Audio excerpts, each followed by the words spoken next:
السلام علیکم، میں آپ کی ہوسٹ ارا مومل اور آپ دیکھ رہے ہیں انسائیڈ بلاگز۔ دنیا کی سیاست اور انداز جنگ بدل گئے ہیں۔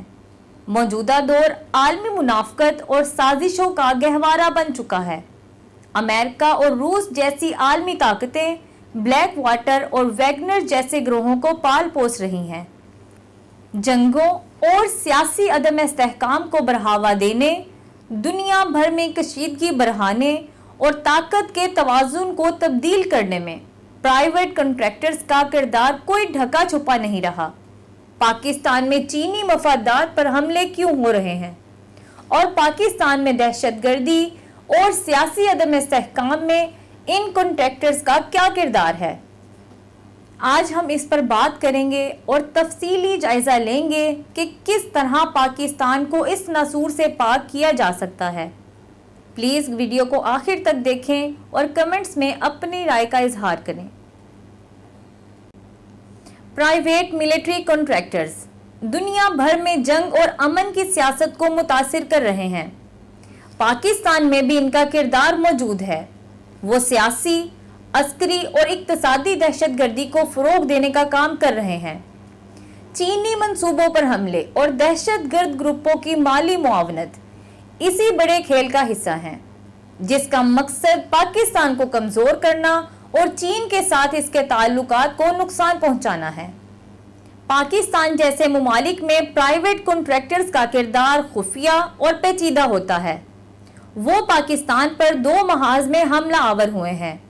سافٹ کردار کے طور پر یہ سیاسی سرگرمیوں میں مداخلت کرتے ہیں، جبکہ ہارڈ کردار کے طور پر دہشت گردی اور عسکریت پسندی کی وارداتیں انجام دیتے ہیں۔ پاکستان میں عالمی طاقتوں کے مفادات کی حفاظت کے لیے پرائیویٹ کنٹریکٹرز سیاسی تحریکوں، مظاہروں اور حکومت مخالف سرگرمیوں میں ملوث ہیں۔ پاکستان کا چین کی جانب بڑھتا ہوا جھکاؤ مغربی طاقتوں کے مفادات کے لیے ایک چیلنج سمجھا جاتا ہے۔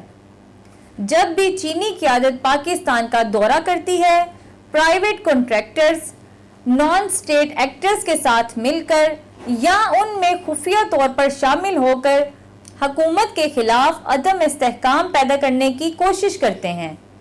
سوشل میڈیا پر مہمات چلائی جاتی ہیں جن کے ذریعے عوام کی سوچ کو حکومت کے خلاف موڑا جاتا ہے۔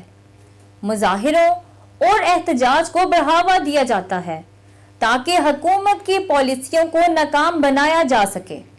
اس کا مقصد چین کے ساتھ پاکستان کے تعلقات کو کمزور کرنا اور مغرب کی طرف جھکاؤ بڑھانا ہوتا ہے۔ پاکستان میں ہونے والی دہشت گردانہ سرگرمیاں بھی پرائیویٹ ملٹری کنٹریکٹرز کی طرف اشارہ کرتی ہیں، جو مغربی یا مخالف طاقتوں کے ایجنڈے پر کام کرتے ہیں۔ پاکستان میں موجود غیر ملکیوں میں صرف چینی شہریوں پر حملے اور سی پیک کے منصوبے کو نقصان پہنچانا اس بات کا واضح ثبوت ہے۔ خوش قسمتی سے پاکستان میں مقامی شرپسندوں کے پاس کوئی علاقہ نہیں رہا اور نہ ہی ان کے پاس آمدنی کے اپنے ریسورسز ہیں، تو پھر دہشت گردی میں استعمال ہونے والے مہنگے ہتھیار کہاں سے آتے ہیں؟ مقامی شرپسندوں کی استطاعت نہیں کہ وہ دہشت گردی جیسی مہنگی سرگرمیاں اختیار کر سکیں۔ یہ ہتھیار اور مالی امداد صرف اور صرف بیرونی طاقتوں کی طرف سے آتی ہے، جو اپنے مفادات کے تحفظ کے لیے ان گروپوں کا استعمال کرتی ہیں۔ چینی منصوبوں پر حملے چین کے بڑھتے ہوئے عالمی اثر و رسوخ کو روکنے کی کوشش بھی ہے۔ ان حملوں کے پیچھے مقامی دہشت گرد گروپوں کی آڑ میں بین الاقوامی طاقتیں ہیں، جو کہ پاکستان اور چین کے قریبی تعلقات کو نقصان پہنچانا چاہتی ہیں۔ عوامی جمہوریہ چین بھی ان عوامل سے اچھی طرح واقف ہے اور اس نے ایک جامع پالیسی اختیار کر رکھی ہے، جو فوری سیکیورٹی ضروریات کے ساتھ ساتھ طویل مدتی سفارتی اور اقتصادی حکمت عملیوں پر مبنی ہے۔